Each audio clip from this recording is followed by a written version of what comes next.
Aujourd'hui dans la brigade, on reçoit l'attaquante de l'équipe de la LPHF d'Ottawa, Rosalie Demers, et on revient sur les derniers propos de Steve Staios. Tout ça et beaucoup plus dans un instant.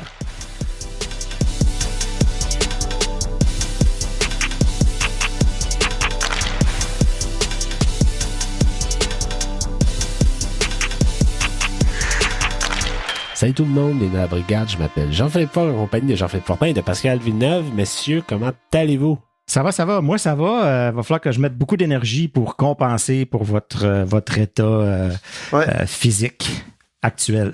Ouais. Nez enrhumé. Nez enrhumé, gorge en feu. J'ai mon petit verre d'eau à côté de moi. Je me tiens hydraté. JP aussi, c'est de l'eau Black Label que ça s'appelle. Ouais. L'eau de vie. C'est l'eau du lac. Absolument. Rien de meilleur. Et voilà. Monsieur, j'y vais avec ma question de la semaine. Steve Staios a eu des propos cette semaine. Il a dit, entre autres, que les attentes élevées, et là, je paraphrase, ont affecté les performances de l'équipe cette saison. Est-ce que, selon vous, les attentes étaient plus élevées cette saison que l'année dernière? Ben, j'espère que les attentes... Les Sénateurs ont fini à 6 points d'une place en série. Est-ce que de dire qu'on va faire les séries, c'est si élevé? Ben, c'est ça ma question. Là. Give me a break. Là, moi, je suis pas d'accord avec ses propos. Là. Moi non plus. C'est la première chose que je l'entends dire et que je me dis, come on. C'est ce qui met la table déjà pour ses propres, les attentes envers lui, tu sais, de ce qu'il est capable de faire d'ici l'année prochaine. Il veut baisser un peu les attentes de tout le monde, puis il veut pas dire, je vais aller nous chercher 2-3 gars cette année, puis on va être all good, mais ça faisait 4 ans qu'on disait que nos attentes, c'était meaningful games, là. On était en droit de s'attendre à ce que cette équipe-là fasse les playoffs. Désolé, là. 100%. Depuis 2017 qu'on est dans la cave puis qu'on demande rien, là, c'est la première saison qu'on a un semblant de quelque chose puis qu'on espère d'être en série. Il aurait perdu en 4 puis ça m'aurait même pas dérangé. On aurait été content qu'il soit rendu en série. Oui. Puis là, on a des attentes trop élevées, franchement. Moi, s'ils sont pas capables d'avoir des attentes de faire les séries, là, il y a un méchant problème. Là. Ça va pas bien. Ça devrait être ton minimum de but, d'objectif à chaque saison. Peu importe qui est dans l'équipe. Là. Mais est-ce que ça ne revient pas un peu à ce qu'on a déjà dit? Cette équipe-là ne sait pas comment gagner, ne sait pas comment dealer avec la pression, l'adversité, etc. Oui, puis ça se reflète à chaque fois qu'il y a des attentes, que ce soit en début de saison, ça foire. Là, ça avance un peu, il se replace dans le classement, ça redevient serré, oups, ça refoire encore. Fait qu'à chaque fois que c'est meaningful, ils sont pas là. Là, on dira pas l'année prochaine, on veut l'année prochaine, là, 10 points à cette année. Moi. Ben, j'ai des attentes, mais... Ben là, on n'en donnera pas. On va dire qu'on les veut dans la cave, puis ils vont bien jouer. Ben oui, on va être content. Voyons. On veut qu'il y ait du plaisir. Hey, comment? Pas dans le hockey junior, là, t'es dans une ligue professionnelle, puis quand tu signes ton contrat, tu gagnes 8 millions. Désolé, ça vient avec des attentes. Bon.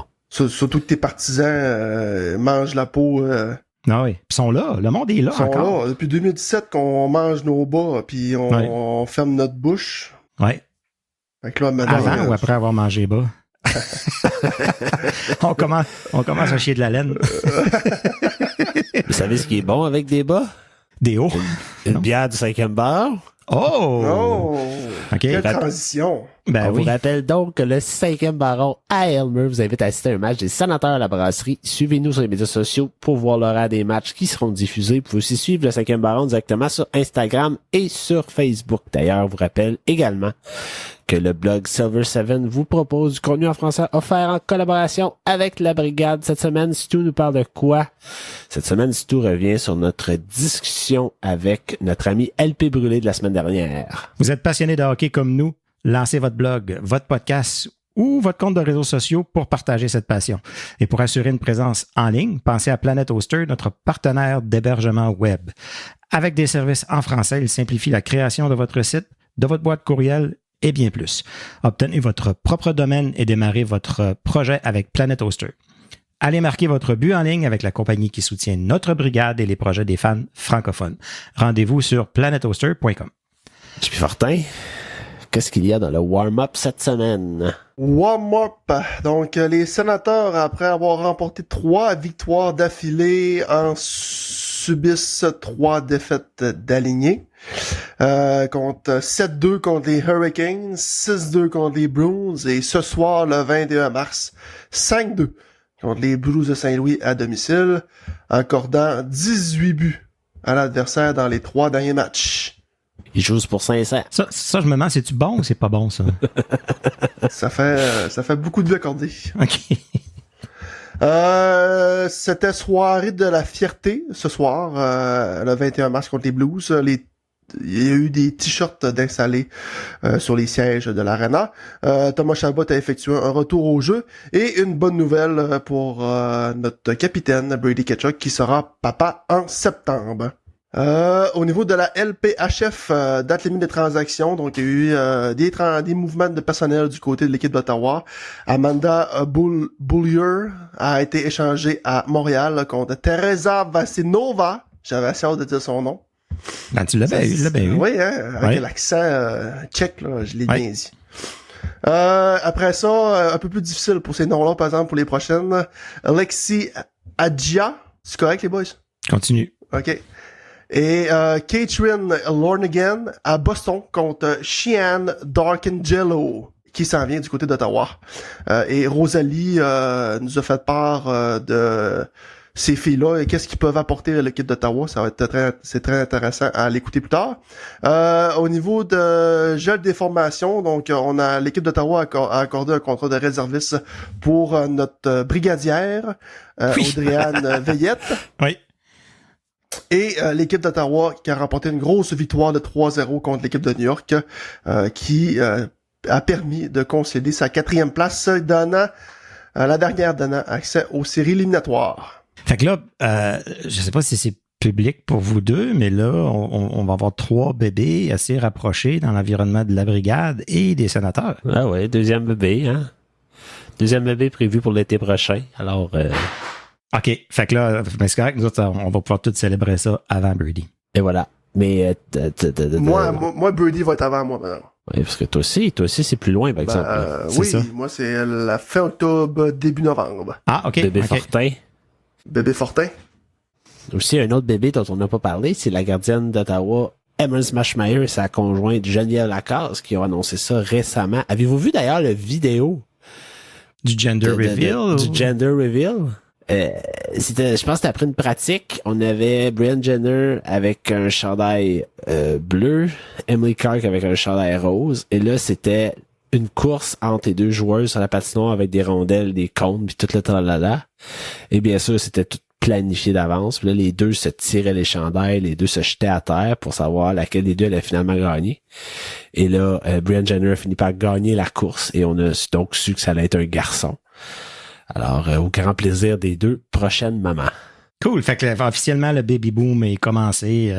S'il y a des bonnes nouvelles comme ça dans dans ceux qui nous suivent, qui nous écoutent, n'hésitez pas, partagez-le. On va partager la nouvelle.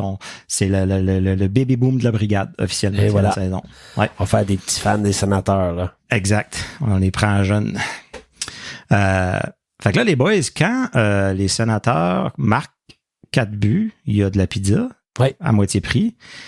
Quand ils donnent 5 buts ou plus, comment ça marche? Faut-tu qu'on aille porter une pizza au restaurant? Ou y a-t-il quelque chose qu'il faut qu'on fasse? Ou on n'a pas le droit de manger de pizza de la semaine? Mais bizarrement, il y a eu de la pizza quand même souvent cette saison-ci. Oui, ben 4 buts, c'est pas... La barre est basse, là?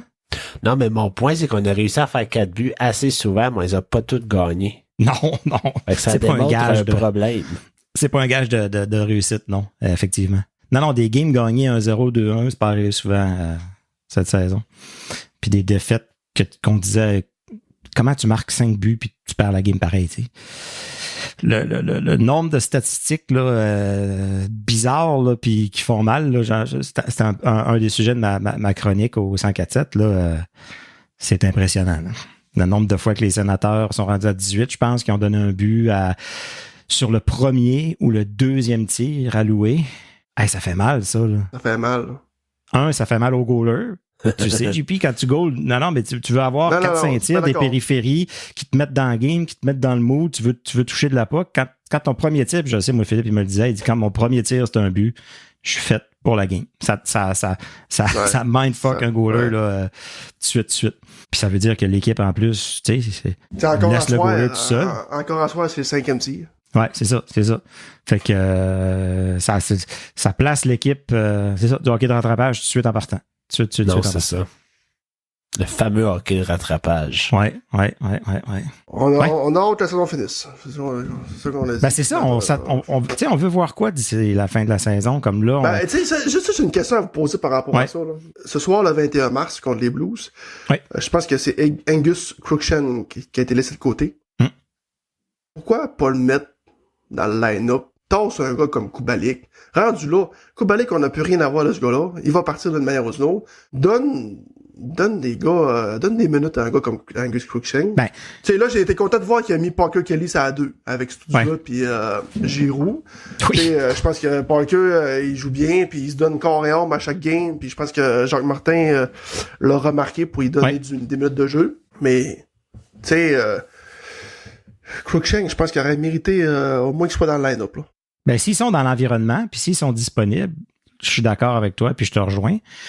Par contre, j'aime pas l'idée de dire tassons les vétérans, faisons place aux jeunes si ça fait mal à Belleville. Tu sais, c'est le seul côté que je me dis, gars, les vétérans là, venez perdre là, comme on vous a signé, vous avez pas livré, mangez votre pain noir, puis on va laisser les jeunes à Belleville qui vont bien, puis ils se battent pour une place en série, puis faire les séries. Mais là, Crookshank, ils l'ont dans l'environnement, fait que effectivement, il y aura aucun problème à Healthy Scratch un gars comme Kubalik. Puis tu sais, on parle qu'avant, il n'y avait pas vraiment de conséquences quand les joueurs jouaient mal ou quoi que ce soit. Puis c'est ce qu'on a commencé à voir avec Jacques Martin. Mais c'est le fun de voir aussi l'inverse.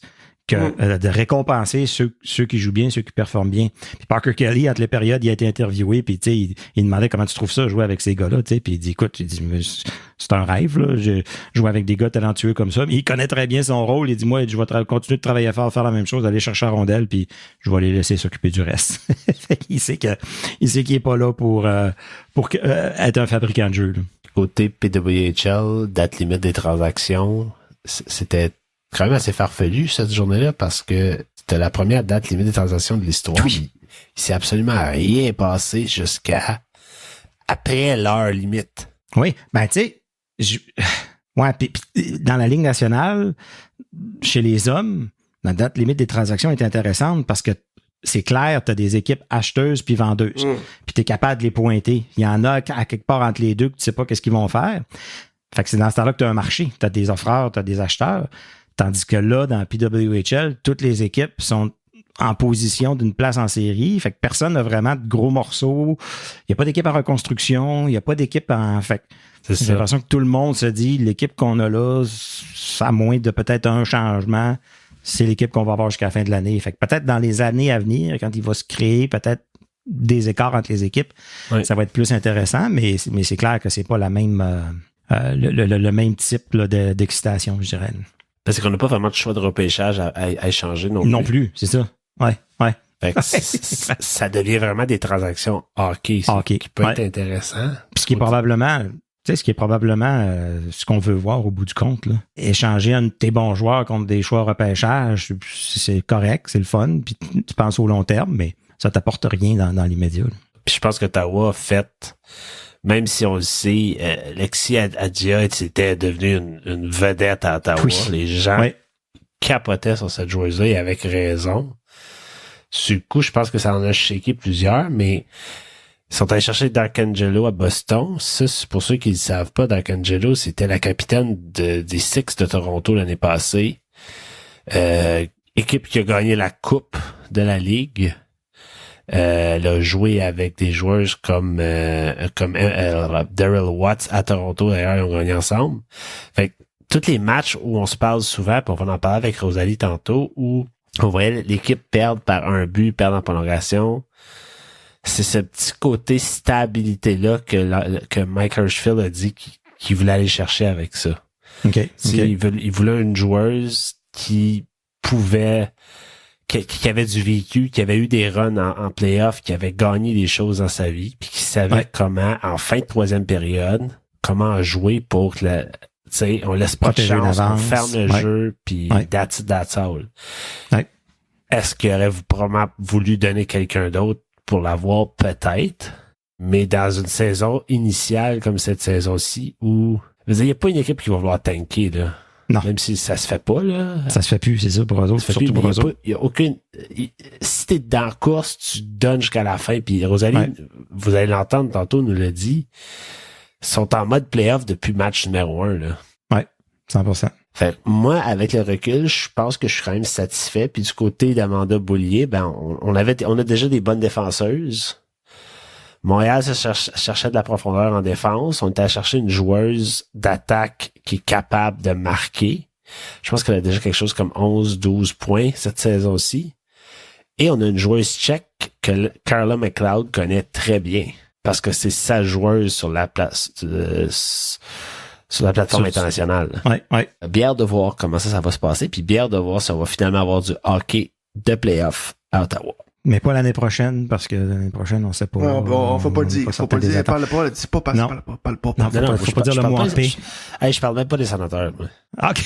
Oui, Ben, pense même plus aux Ottawa, sénateurs. playoff à Ottawa, c'est Ouais. ça. On a la Ça place peut être TD, c'est confusant. là que ça se passe. Ouais, espérons. Ça serait, écoute, l'avantage que les sénateurs fassent pas les playoffs, c'est qu'il va y avoir plus de paires de yeux pour suivre ça. C'est ça. L'engouement va juste être plus grand s'ils se rendent en playoff. Tant mieux de même. C'est bien correct de même. En fait, j'aurais été curieux de voir une réalité où les sénateurs sont vraiment performants. Comment ça se serait joué à Ottawa, mais je pense pas qu'on aurait eu de problème quand même. Non. Je pense pas non plus. Je pense qu'il y a assez de partisans de hockey, puis il y a assez de monde dans cette ville-là, puis c'est assez un bon marché de hockey que Exact. il y a deux équipes juniors majeures, il y a une équipe professionnelle, il y a des équipes universitaires, il y a il y a vraiment beaucoup de hockey dans la région, là, que ça parte du junior A jusqu'à la Ligue nationale, puis je pense que tout le monde vit quand même bien, là.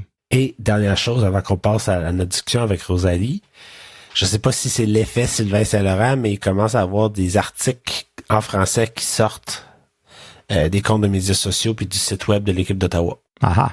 Alors voilà, ça commence tout le monde. Oui, ben Sylvain, il a vécu les années sénateur d'Ottawa où ça a été difficile. Fait que s'il y en a un qui c'est notre cheval de Troie là, tu sais, dans l'organisation pour mettre le doigt puis mettre de la pression pour que ça se passe. Fait que non, c'est parfait. Et voilà. Donc, dans un instant, notre discussion avec l'attaquante Rosalie Demers. Donc, elle est attaquante pour l'équipe de la LPHF d'Ottawa. Rosalie Demers est avec nous. Rosalie, bienvenue à la brigade et merci d'avoir accepté notre invitation. Je sais que vous avez joué hier, vous jouez bientôt. Fait que merci beaucoup pour ton temps. Comment ça va? Ça va bien, vous autres? Super, va bien. merci. C'est rare que l'invité nous demande comment on va. Ouais, c'est vrai, ça. Je pense que c'est ça. Une belle attention. Ouais, tu gagnes des points là, tout de suite en partant. Excellent. Rosalie, on va parler un peu plus de toi tantôt, mais j'aimerais ça aller tout de suite dans un sujet qui m'intéresse. Et puis, je commence fort, là. On vient tout juste de passer à travers la première date limite des transactions de la nouvelle ligue. Vous avez perdu 2 joueuses, vous avez acquis 2 nouvelles joueuses dans l'équipe. Je sais que tu n'es pas nécessairement dans l'équipe sur la glace depuis le début de la saison, mais j'aimerais ça t'entendre sur comment ça s'est déroulé à l'interne entre vous autres. Est-ce que tu avais des craintes? Comment ça s'est passé? Dans le fond, nous, le travail, dans le fond, nous, on avait une journée de congé. Une couple de nous était allée à New York. Puis je suis revenue à l'hôtel, puis j'ai vu les filles qui avaient été échangées. Donc, moi, si j'avais des craintes, ben un peu, tu sais, mais ça se fait un peu pas dans le néant, mais ça se fait derrière la scène. On n'a aucune idée de ce qui se passe. C'est le GM qui décide tout. Donc, puis même mes 2 anciennes coéquipières qui ont été échangées là 2 jours, eux non plus, ils savaient pas. À 3 heures, ils l'ont su, puis à 5 heures, il fallait qu'ils packent leurs affaires, puis sont partis, puis sont allés rejoindre leur équipe respective. Donc, ça a été un peu ça a été très émotif, tu sais, on est des filles, on est un peu plus émotifs, tu sais, on est une gang soudée. On est capable, Ça a été dur de perdre ces 2 coéquipières-là. Je pense qu'ils apportaient beaucoup à notre équipe sur la glace, mais surtout hors glace. Mais tu sais, on est contente d'avoir les 2 joueuses qui ont été acquis de notre bord aussi. On les apprend à les connaître, ça fait juste 48 heures qu'ils sont avec nous, mais c'est des très bonnes joueuses sur la glace, ça, ce que j'ai vu là, dans le seul match qu'ils ont joué avec nous autres. Qu'est-ce que tu peux nous dire, mettons, sur les 2 nouvelles joueuses qui viennent d'arriver à Ottawa qu'on saurait peut-être pas, ou si t'aurais à les décrire, je sais pas. Tu viens de dire que ça fait pas longtemps que tu les connais, mais je sais pas si par réputation ou quoi.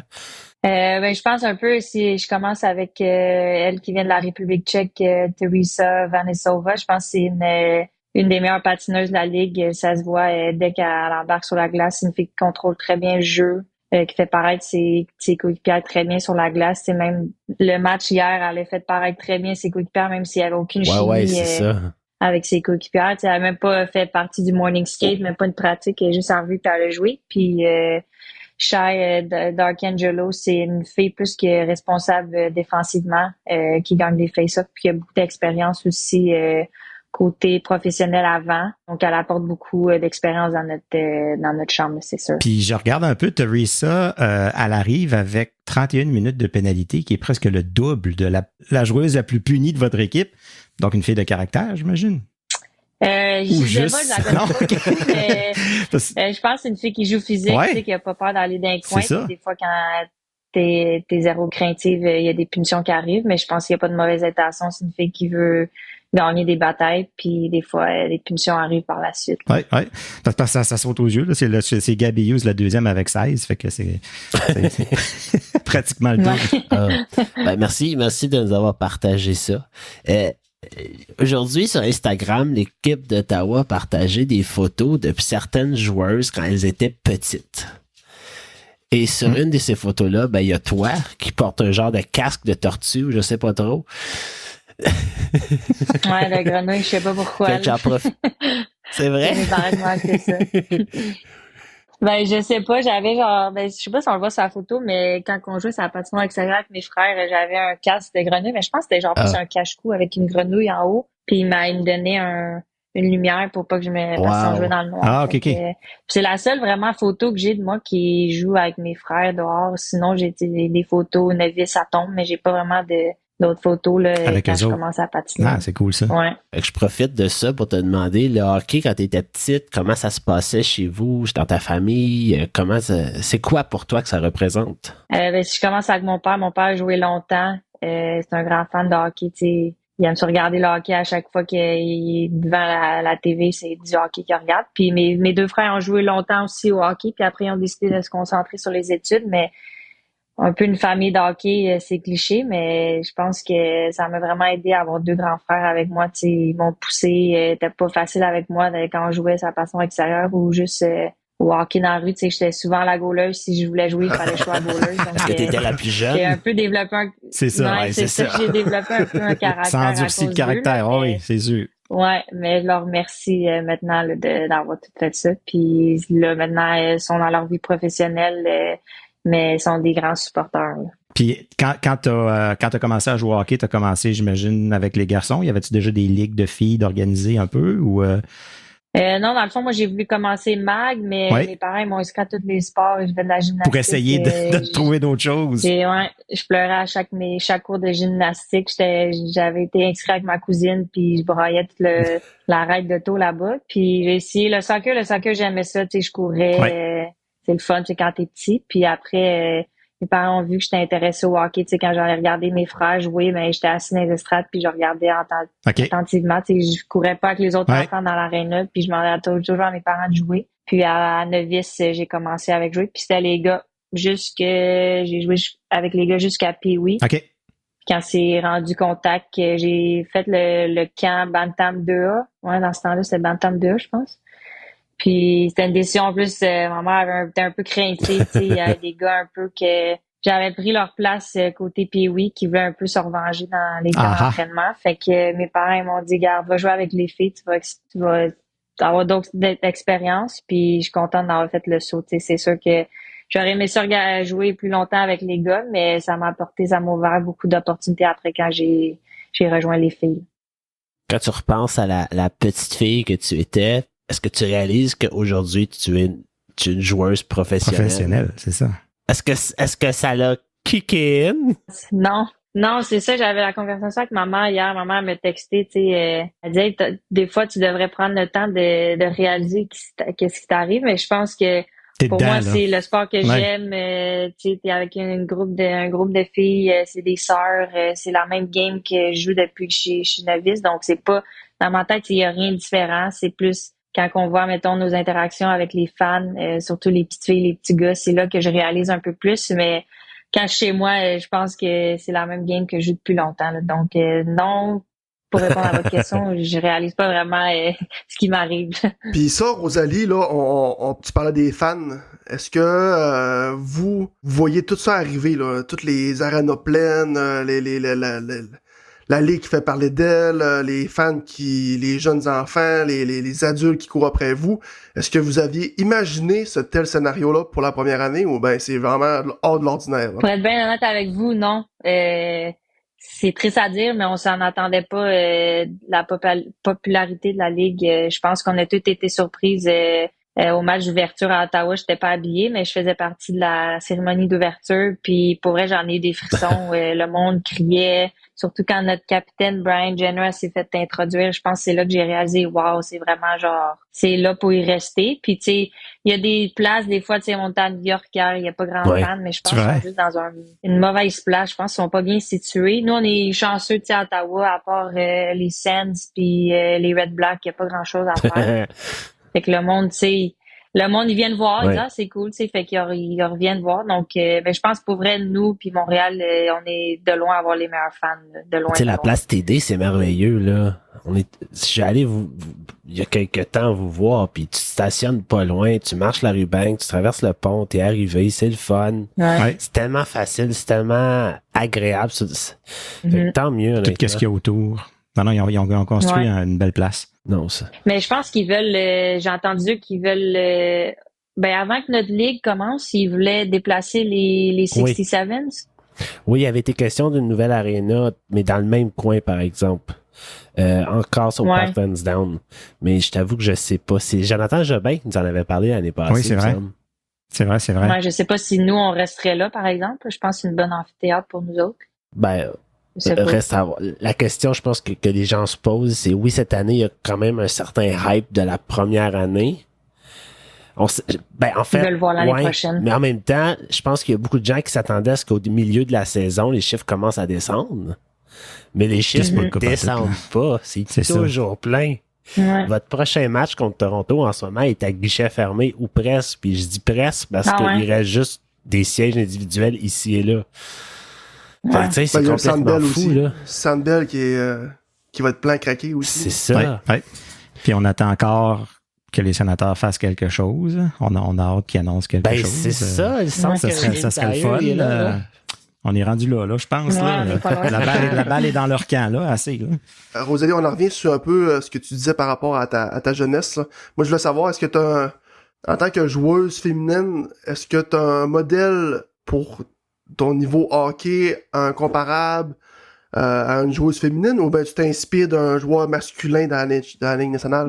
Quand j'étais petite, pour vrai, Sidney Crosby, ça a toujours été mon idole. Je peux pas dire que je peux me comparer à lui, par exemple, mais quelqu'un que j'ai commencé à regarder plus, c'est Jonathan Marchessault. Okay.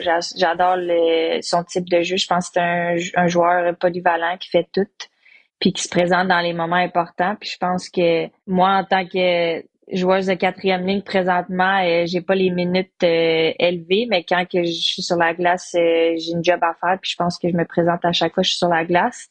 Mais sinon, côté féminin, non, je me compare pas à d'autres filles. C'est sûr que j'adore regarder Marie-Philippe, mais je pense qu'il y a personne qui peut se comparer à Pou. C'est une joueuse à part. Puis non, mais ça, Sidney Crosby, Marie-Philippe, c'était mes deux idoles. Puis le joueur, je me compare un peu, c'est Jonathan Marchessault. Ouais, c'est une bonne réponse. J'ai lu dans un article que tu t'es entraîné avec Marie-Philippe Poulet à Montréal. L'année passée. C'était l'été passé. Qu'est-ce que tu peux nous dire sur le phénomène qu'est Marie-Philippe Poulin? Tu te dis, coudonc, elle va-tu ralentir une année? Mais à l'âge qu'elle est, tu penses qu'elle va ralentir? Ben, elle ralentit pas, elle bat des records dans le gym. Donc, c'est très impressionnant. Pour vrai, elle augmente son bench press, ses squats. C'est comme tabarouette. Moi, Wow. à cet âge-là, je sais pas, je vais avoir mal aux hanches puis tout, puis au bas du dos, mais elle continue. Puis non, pour vrai, mais c'est tellement une fille humble qui est le fun à côtoyer. Tu sais, c'est pas, moi, je suis rentrée là l'année passée, c'était mon idole, puis j'étais un peu intimidée. Tu sais, c'est normal un peu. Puis elle me fait comme sentir très accueillie. Puis je peux dire maintenant que c'est une de mes bonnes amies C'est vrai? que tu sais, je demande beaucoup de conseils quand j'ai de la difficulté. Puis c'est une personne aussi tu sais, qui veut donner des conseils. Tu sais, elle s'est fait donner des conseils par des filles comme Caroline Ouellette, France Saint-Louis. Puis c'est juste, c'est à son tour d'en redonner. Puis je pense qu'elle fait ça à merveille. Wow. Cool. Tu parles de Marie-Philippe Poulin, comment elle est humble, puis tantôt tu disais que tu réalises pas vraiment ce qui se passe dans ta vie. Puis moi, j'ai l'impression, d'un point de vue extérieur en tout cas, que c'est un peu ça qui fait peut-être le charme de la Ligue et des équipes et des joueuses. Parce que vous êtes tellement toutes accessibles, vous êtes tellement toutes humaines. On sent qu'il y a personne qui prend sa place pour acquis. Puis que tout le monde est tellement content d'être là. Ah oui. Il y a rien qui vous a été donné. Masculin, c'est ça, versus le hockey masculin où les gens prennent vraiment... Il y a certains joueurs qui prennent vraiment leur place pour acquis. On sent qu'ils sont dans un autre monde. On sent qu'ils sont... Tu sais, c'est pas la même dynamique avec les partisans. Puis j'ai l'impression que ça l'a plu à beaucoup de monde. C'est ce qui a aidé à créer la connexion. Tout de suite en partant, je pense. Ouais. Non, c'est ça. Puis c'est drôle que vous en parlez parce que la semaine passée, on a justement eu un meeting avec... on a comme un monsieur qui s'occupe de nous. C'est un peu notre sécurité. Puis c'est quelque chose qu'on n'est pas habitué. Tu sais, on a tellement donné aux fans parce qu'on voulait qu'ils reconnaissent notre sport du côté féminin. Puis on a eu un meeting en voulant dire... Hey, vous êtes pas obligé de toujours donner, c'est correct si il y a des journée, fans qui veulent échanger une puck contre un cadeau mystère, mais tu sais pas ce qu'ils peuvent te donner. Puis c'est un peu de réaliser, tu sais pas dans quoi tu t'embarques dans tout ça. Puis il y a eu si je peux en partager, je pense que c'est pas un secret, là, mais je pense pas que c'est nulle part, mais il y a eu un incident je sais pas dans quelle équipe, pas dans la nôtre, mais que quelqu'un à l'aéroport a mis un AirTag dans une des valises des filles. OK. C'est là un peu qu'on a réalisé, tu sais, qu'on est dans un autre monde maintenant. Tu sais, il y a des fans, mais il y a des super fans aussi qui sont un peu fanatiques. Ouais.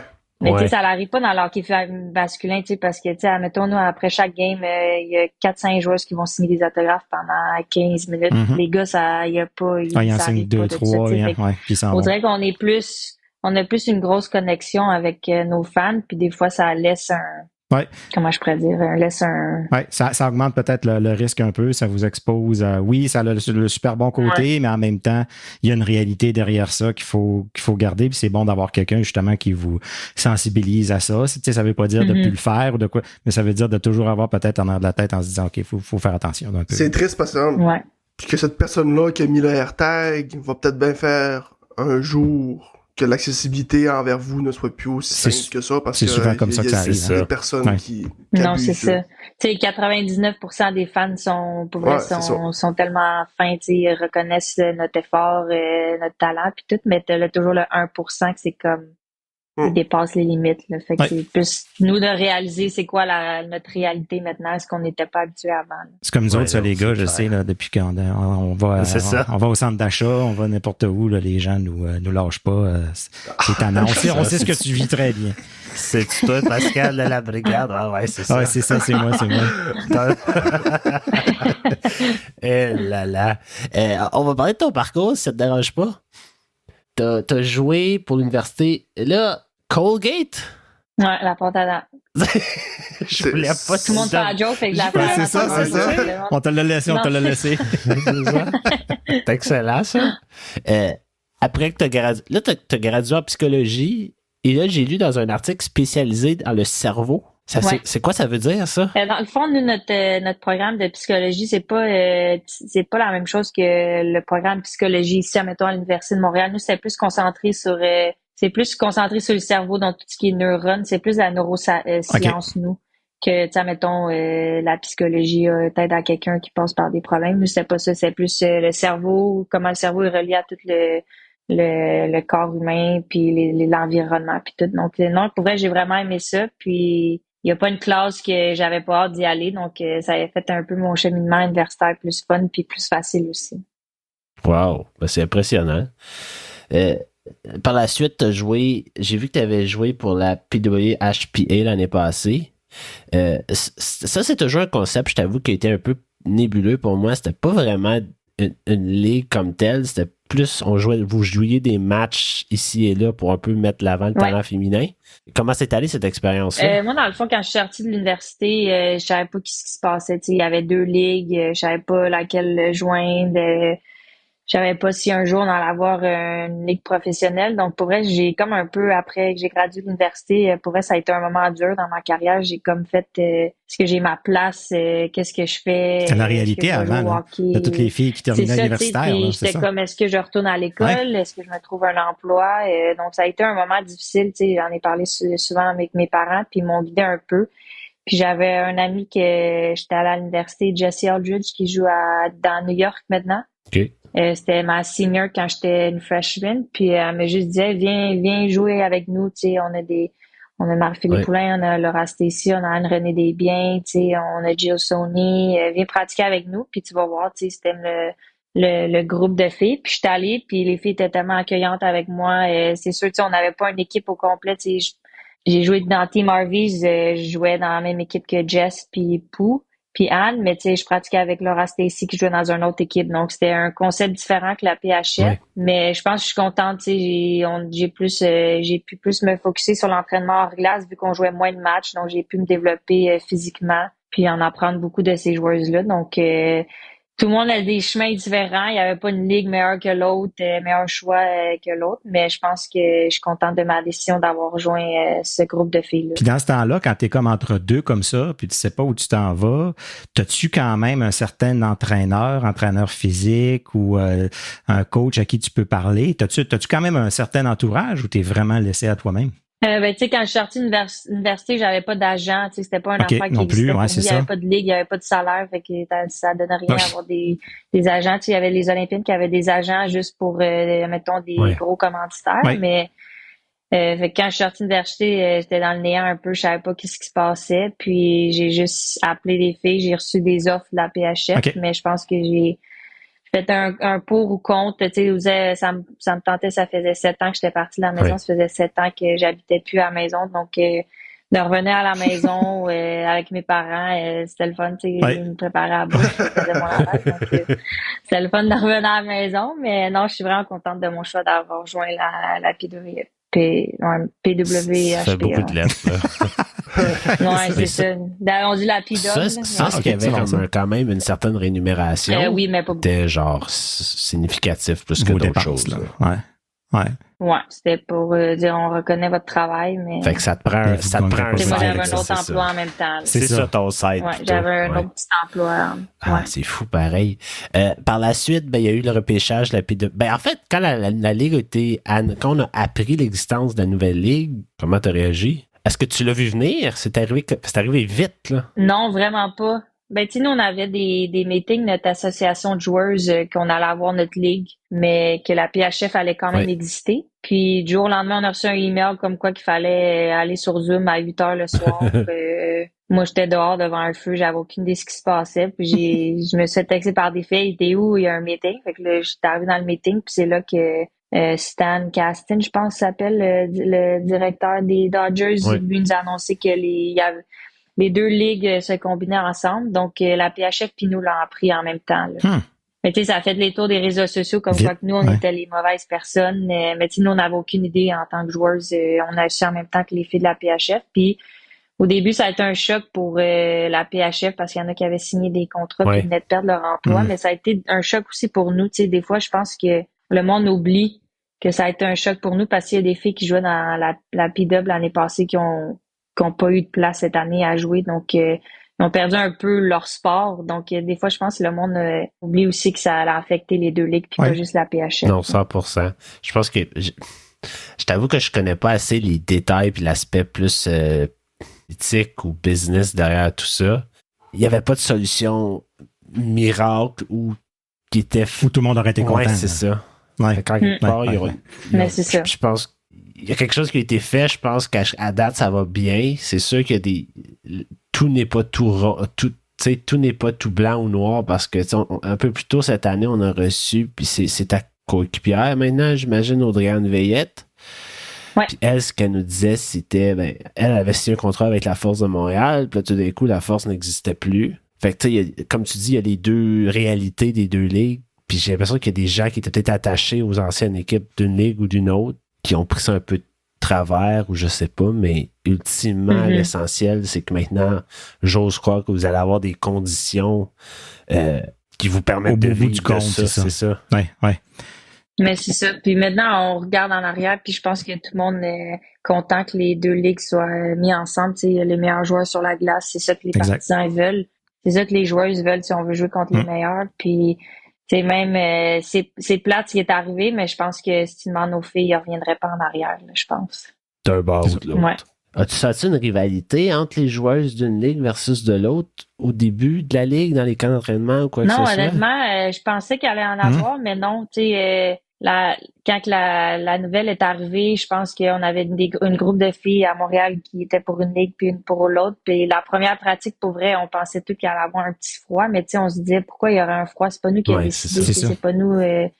C'est pas nous qui avons décidé cette nouvelle-là. Ouais. Puis, mais la première pratique, tu sais, les filles, ils se sont dit, regarde, les filles, on est toutes dans le même bateau, on va se battre pour faire que cette ligue soit encore disponible pour les petites filles. Donc, non, pour vrai, il n'y a pas eu de compétition. Tu sais, des fois, j'oublie même que c'est elle à jouer dans quelle ligue avant. Pour vrai, non, c'est dans le passé. Tout le monde s'en fout un peu. Fait que là, finalement, tu n'as pas été repêché, mais tu as quand même été invité à participer au camp d'entraînement de l'équipe d'Ottawa. Est-ce que tu as eu d'autres invitations? Comment ça fonctionne? Oui, j'ai eu 2 invitations. Tu as fait un choix. Ouais. OK. Je te demanderai pas c'est qui l'autre équipe. Une invitation, je l'ai caché. J'ai une invitation à New York puis à Ottawa. Là, donc, New York aussi, ça aurait été intéressant, mais je pense que mon cœur m'a dit d'aller avec Ottawa, puis je regrette zéro ma décision. J'imagine qu'il était plus proche de la maison aussi. Ben oui. Ouais. Voilà. Puis les installations aussi, tu sais, c'est le fun qu'on joue, on pratique à la même place aussi. Oui, c'est vrai. Camp d'entraînement, comment ça s'est passé? C'était le fun pour vrai. Je sais pas si vous avez eu la chance de rencontrer ma head coach, mais tu sais, c'est une fille qui est vraiment qui a vécu un peu si elle allait jouer pour l'équipe nationale, elle est allée aux Olympiques, elle a vécu c'est quoi être stressée dans des camps d'entraînement, puis elle voulait éviter ça. Tu sais, ça a été un peu tout le monde, ça a été notre premier camp professionnel. Tu sais, oui, il y a des filles qui sont allées aux Jeux Olympiques, mais un premier camp professionnel, tu sais, que le monde, ils se battent pour une place. Puis, tu sais, la première pratique, moi, je m'en attendais, tu sais, on va faire des batailles puis tout. On a joué une game toute la pratique. OK. Donc, tout le monde a pu, comme, relaxer, tu sais, puis on a ri. Vous amuser, donc, c'est ça. Le camp, du bon pied. Puis même après, tu sais, ils ont vraiment mis confortable, en même temps, sur la glace. Il n'y avait pas de stress. Il n'y avait pas d'« t'as fait ça, pas correct ». C'est du monde, tu sais, qu'ils ont vécu, tu sais, les 3 coachs, ils ont vécu un passé dans le hockey. Donc, ils savent c'est quoi être stressé. Puis quand t'es stressé, c'est pas le fun. Donc, t'es pas à ton meilleur. Donc, ils voulaient que tout le monde soit à leur meilleur. Puis je pense qu'on fait une très bonne job, là. Puis t'étais-tu contente de ton camp d'entraînement? T'avais-tu des espoirs? Parce que, veux pas, à un moment donné, tu regardes qui est là, tu regardes le line-up, tu dis, OK, il y a peut-être une place là, peut-être une place là. Comment ça s'est passé? Pour vrai, je pense que j'ai eu un bon camp d'entraînement. Tu sais, j'étais un peu une fille qui est dure sur moi-même, donc c'est sûr que je voulais en faire plus, mais quand je regardais, tu sais, les filles qui avaient été draftées avaient toutes été signées, donc c'était une place assurée pour eux autres, puis il restait 3 ou 4 places à l'attaque, 3, je pense, sans les réserves. Puis c'est ça, même les filles qui ont fait les équipes, on s'est toutes rencontrées avant, il n'y avait pas de compétition malsaine. C'était genre, on disait, on sait pas qui vont prendre, tu sais, ça reste une décision, c'est quoi qu'ils ont besoin dans l'alignement à ce point-ci, tu sais, ils ont-tu besoin d'une fille qui score, ils ont-tu besoin que c'est une fille plus défensive. Donc, personne de nous, les filles qui étaient agents libres, savait vraiment qu'est-ce qui allait se passer. Puis, quand j'ai reçu la nouvelle, honnêtement, ça a été un dur coup, mais ça m'a pris une à 2 semaines de me remettre à l'entraînement. Puis, je sais pas, j'ai pas lâché. J'avais toujours l'impression que peut-être qu'il allait avoir une blessure ou quelque chose qui allait arriver. Puis, je suis contente que j'avais pas arrêté, là, donc parce que ça a porté fruit. Tu souhaites la blessure, mais en même temps, tu veux pas trop le souhaiter. Mais c'est une bizarre situation. Faut que t'en profites quand ça arrive, c'est ça. j'ai eu comme un peu l'opportunité parfaite. Tu sais, il y avait, mettons, si tu regardes Catherine Dubois à Montréal, elle a eu un contrat de 10 jours. Elle a dû se prouver pendant ces 10 jours, mais moi, j'ai été donné un contrat tout de suite. Donc, j'ai pas oui, il fallait que je me prouve, mais j'ai pas eu comme 10 jours à me prouver. J'ai été donné c'est un stressant. contrat, Pour le reste de l'année, genre. Ouais. Ouais, c'est ça. OK. On Puis parle de Rosalie, stress, là. tu peux-tu nous parler un peu du fonctionnement d'une liste de réserve? C'est-tu un club école? C'est-tu un taxi squad? C'est-tu, tu sais, vous êtes-tu dans l'entourage de l'équipe ou ben vous êtes vraiment, à part vous pratiquez la liste de réserve ensemble, vous avez un entraîneur fixe pour vous, puis comment Dans ça le fond, fonctionne? la liste de réserve, je pense qu'ils ont droit à 3 filles. C'est la liste de réserve. OK? Puis, dans le fond, il n'y a pas d'obligation. Tu peux aller à autant de pratiques que tu veux par semaine ou tu peux aller en zéro puis tu vas te faire payer le même salaire. Donc, c'est un peu C'est quand même, spécial. ouais, Puis, ouais. j'ai pas assez d'argent. Tu sais, que moi, quand j'ai été annoncé que j'allais être réserve, c'était pas assez d'argent pour que je déménage là-bas parce qu'ils payent pas pour ton logement. Tandis que quand tu as un contrat de joueuse normale et ils payent ton appartement. Donc, moi, j'y allais 2 fois semaine, puis je m'entraînais moi-même ici. Donc, c'était pas l'idéal, mais c'était mieux que rien, tu sais. Puis, je pense faut qu'il y ait 23 joueuses sous contrat. Donc, s'il y a une fille qui se blesse, ben, il faut qu'il amène une autre fille. Toujours 23 filles, je pense, puis 3 filles de réserve. Mais non, il y a pas de coach. J'avais pas de coach ici. Je m'entraînais moi-même, puis j'allais quand que je pouvais. Puis quand tu dis ici, t'es dans le coin de Montréal? T'es dans quel coin? À Blainville. À Blainville, OK. Mais t'avais un pied dans la porte, comme C'est ils ça. disent. Non, c'est ça. Tu sais, en même temps, j'y allais puis j'avais pas de stress, tu sais, parce que j'avais pas d'attente, je savais pas qu'est-ce qui allait se passer. Donc, quand j'y allais, j'avais de très bonnes pratiques puis les coachs étaient quand même, me donnaient des très bons commentaires. Donc, c'est pour ça que ça m'a comme encouragée. Je savais que peut-être qu'il allait avoir une opportunité pour moi d'au moins jouer un match. Puis là, je dis un match, je pensais que j'allais peut-être juste jouer un match, mais là, je suis rendue à, je sais pas, 6 matchs. 7, Ouais, hein. ouais. Donc, je suis contente d'être avec les filles. Tu sais, ça fait du bien aussi ça fait du bien de faire partie d'un groupe. Tu sais, c'est ce qui me manquait le plus quand je suis partie de l'équipe, c'est de faire partie d'une famille. Ouais. Tu sais, c'est le fun d'être dans une chambre d'hockey. C'est 50% du hockey, je pense. Il y a rien qui réplique ça. Ouais, c'est ça, ouais. exact. Vraiment. Tu sais, quand on parle, on attend souvent les joueurs quand ils prennent leur retraite ou quoi que ce soit, quand ça finit, puis tout ça, puis ils leur demandent de quoi tu t'ennuies. Il y en a pas un qui dit je m'ennuie d'aller chercher la rondelle dans le coin. Là. Tout ce qu'il dit, c'est je m'ennuie de la chambre, je m'ennuie des gars, je m'ennuie Puis quand il y a des joueurs de blessés, c'est la même chose aussi. Ils sont comme laissés de côté, ils sont pas sur la route. C'est ça qu'ils trouvent le plus dur. C'est un des beaux côtés du hockey qu'on pense pas des fois. Puis c'est tellement niaiseux que tu sais, on cherche des ligues de garage pour ça. T'sais, oui, c'est le fun de suer, mais être dans la chambre, c'est la moitié du fun. Peux-tu revenir sur la maudite liste de réserve? Là? J'ai encore des questions. On a... Ouais, il y a beaucoup de questions, même moi, des fois. C'est ça l'affaire. Ouais. On a vu des joueuses de d'autres équipes qui faisaient partie des listes de réserve de d'autres équipes se faire signer sur d'autres équipes. Comment ça marche? Toi, est-ce qu'une autre équipe aurait pu venir te voir et dire « Hey, nous, on veut te donner un contrat? » Dans le fond, si t'as pas joué de match vraiment avec l'équipe, ben toutes les autres équipes peuvent tous tes agents libres. Okay. Puis je pense que nous, on est allé chercher 2 filles de Boston de la réserve à cause de nos blessés. Ils peuvent pas dire non parce qu'ils sont pas vraiment sur vrai contrat. Donc, sur des agents libres, ils peuvent pas se battre pour dire non, on t'en donne pas. Donc, ou l'équipe peut peut-être. On les a volés un peu, là. OK, mais là, t'as pas... Trop de questions. Là, toi, dans le fond, t'étais sur la liste de réserve d'Ottawa. T'avais un contrat pour liste de réserve, si je comprends bien. C'est ça. Donc, n'importe quelle équipe pouvait venir te récupérer pour te mettre sur son alignement 23, c'est ça? Toi, t'aurais pu dire oui ou non, j'imagine? T'aurais pu dire oui ou non. Ouais. OK. Mais est-ce que ton équipe a quand même la priorité pour dire non, vous la prenez pas, on va lui donner un contrat? Ouais, c'est ça. OK, non. Hein? OK, c'est ça. Non. OK. Okay, non. Okay. À moins qu'il y ait un signe spot le premier contrat qui soit réservé ouvert. Mais parce qu'ils peuvent pas te donner un contrat de... S'il y a pas de place, il y a pas de place. Il y a pas de place. OK. Puis là, les blessés, c'est-tu genre 2 semaines, puis on... Tu sais, faut-tu que ce soit une blessure à long terme pour qu'ils fassent le changement, ou ben une blessure mineure, tu peux te faire échanger de même par une fille de réserve ou ben une autre fille qui arrive dans le fond, d'ailleurs. s'il y a un blessé à court terme, ça va être plus un contrat de 10 jours qu'ils vont donner. Okay.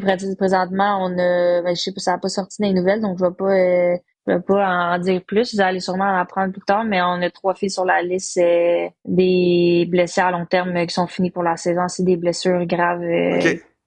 qui demandent des opérations. Donc, c'est pour ça qu'ils ont pu signer les 2 filles de réserve de Boston. Là. Puis peut-être maintenant une autre parce que là, il y a un autre de blessé. Qu'on sait pas encore.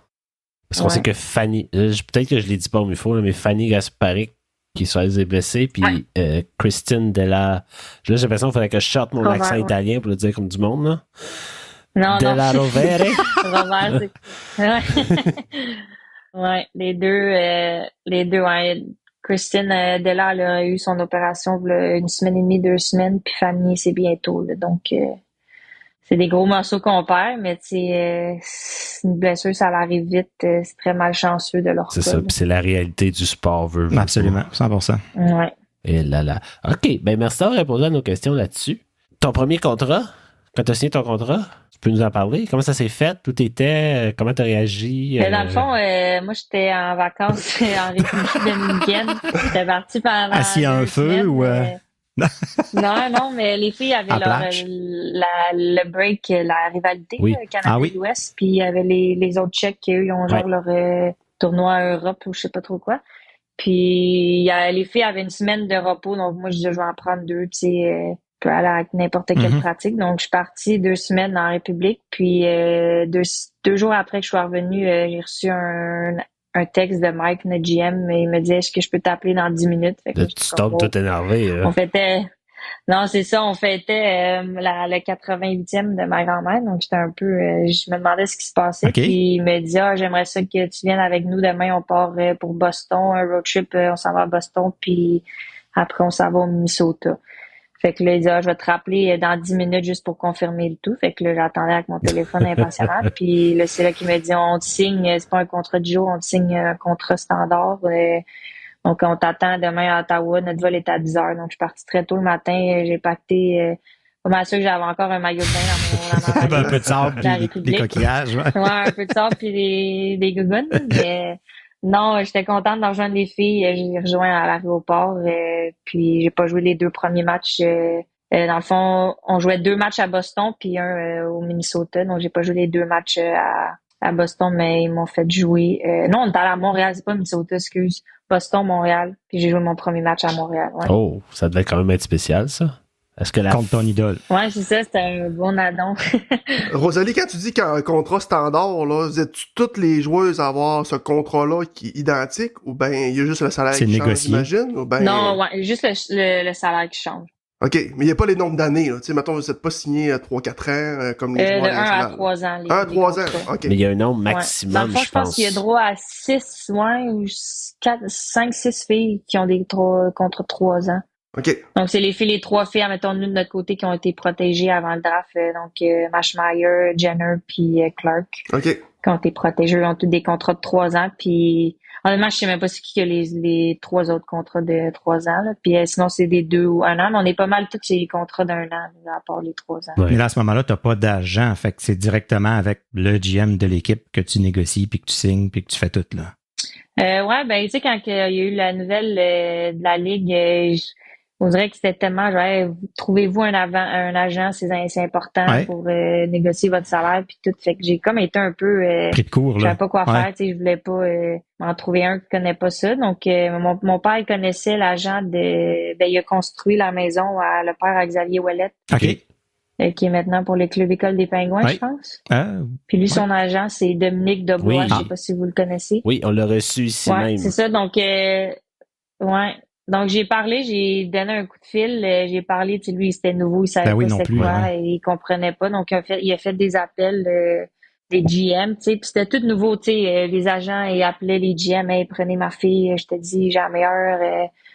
Donc ça a été un peu, c'est pas comme les gars là, il y a un combine, ils te voient juste. C'est ça. Ouais, c'est ça. C'était nouveau, fait que tu sais les agents ils savaient pas quoi faire, puis Dominique me dit, tu sais, je vais t'épauler, je sais pas quoi faire présentement. Tu sais, même les GM, ils reçoivent des milliers et milliers de courriels. Hey, prends ma fille, je te dis, elle est bonne. Donc, ça a été un peu nouveau pour tout le monde. Puis, c'est ça. Puis quand j'ai pas été drafté, j'ai pas fait l'équipe, j'ai comme un peu, abandonné un peu besoin de lui. Ouais. Mais quand j'ai j'ai signé le contrat, ça a été comme un fait, je pouvais pas vraiment négocier mon salaire, là, si j'avais gagné une place, donc j'avais pas droit à me plaindre, là, donc j'ai juste accepté l'offre, puis je suis bien contente avec ça aussi. Puis Dominique, c'est un bon hasard parce qu'en plus, il est de la région d'Ottawa-Gatineau. Fait que tout est bien qui finit bien. Ouais, c'est ça. D'avoir les petits pareils, ouais. Non, c'est ça. Mais là, finalement, t'es pas allé fêter la fête de ta grand-mère à 88 ans. T'es parti sans route avec le Parti avant la fête de la soirée. Ma grand-mère, elle se couche pas très tard. C'est pas longtemps après, là. Mais non, je me suis couchée à minuit. J'ai fait du lavage. Puis j'ai pacté toutes mes affaires. Non, mais il n'y avait pas un gros party. Ma grand-mère, quelqu'un de très tranquille. Au moment où on se parle, vous êtes en pleine course pour les séries. En ce moment, Ottawa est 4e sur 6, donc par conséquent, la dernière place pour se qualifier. Avec votre victoire contre New York d'hier, au moment où on enregistre, vous avez pris une avance sur Boston qui, eux, ont perdu sur Toronto. Est-ce que ça ajoute un petit quelque chose? Comment on se sent? On est déjà en mode playoff? Comment ça marche? Je veux dire qu'on est pas mal. Quasiment depuis le début, hein? Personnellement, depuis le début, surtout, on a eu un gros meeting à mi-saison. On n'était pas dans la course pour les séries. Puis je pense qu'on a fait une réflexion de notre équipe, qu'est-ce qu'il fallait faire de mieux pour se mettre en position de faire les playoffs. Puis je trouve qu'on commence à trouver notre identité. On commence à cliquer comme équipe. Oui, on a des hauts et bas. Toutes les équipes sont bonnes. New York pourrait battre Toronto demain. Il y a une parité incroyable. Ouais, c'est ça. Puis, mais je pense que depuis, on a gagné contre Montréal à Laval, ça a été un gros turnaround pour nous. Je pense, on s'est trouvé en tant qu'équipe. Puis, on savait que Boston, on est allé jouer à Détroit. Contre Boston, on savait que c'était une grosse game, mais on savait que on se battait pour la 4e place. On a perdu en shootout, mais je pense que on avait joué une très bonne game. On a frappé une coupe de poteau. Puis la game hier contre New York, je pense que ça a été juste ça vous montre que vous pouvez rivaliser avec tout le monde, là, c'est ça. Ouais, c'est ça, Puis, New York, oui, ils ont de la difficulté présentement, mais ils donnent des bonnes games, ils ont des très bonnes joueuses, surtout leur première ligne, c'est des filles très talentueuses puis très difficiles à jouer contre. Donc, à chaque jour, faut que tu te présentes, peu importe l'équipe tu joues. Donc, c'est ça qui est le fun de cette ligue-là. Puis, si tu regardes Toronto, au début de la saison, on avait l'impression qu'ils étaient peut-être moins forte pour une raison quelconque. Vous les aviez battus plusieurs fois. Je sais pas si tu étais dans l'équipe régulière dans ce temps-là encore. Non, pas encore. Mais là, si tu regardes aujourd'hui, je pense qu'ils sont rendus à quoi? Comme 11 victoires d'affilée ou quelque chose de même. Ouais. Fait que quand ça clique, j'ai l'impression que ça part. Mais comme tu dis, c'était tous des joueuses qui venaient de tous les bords. Des Européennes, il y a 2 ligues ici. Fait qu'un moment donné, ça se fait pas du jour au lendemain, cette affaire-là. Non, c'est ça, puis comme tu l'as dit, Toronto, ils ont parti un peu ils rushaient un peu en début d'année, mais ils ont juste trouvé leur recette gagnante. Je pense qu'ils vont bien présentement. Leurs goalers, ils jouent bien.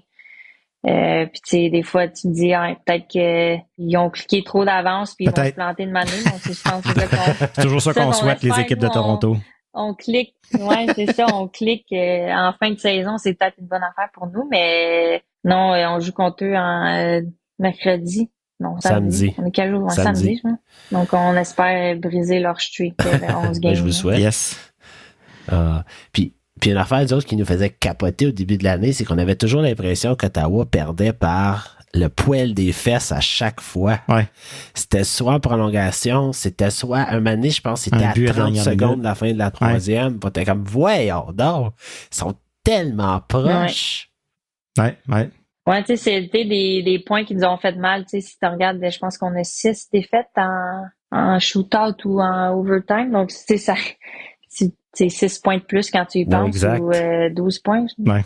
Donc, ça nous ferait du bien au classement. Mais je pense que on a réalisé que c'était peut-être un peu notre faiblesse overtime. Donc, ça fait une couple de 2-3 semaines, je t'ai dit qu'on pratique à chaque jour 10 minutes de 3 contre 3. Donc, si on se retrouve dans cette situation-là, espérer pouvoir avoir l'extra point, non, mais c'est tellement proche, poteau, tellement des filles talentueuses, overtime, il y a tellement de l'espace, c'est comme la mise en jeu, je dirais qu'elle est tellement importante pour avoir la prise de possession de la rondelle.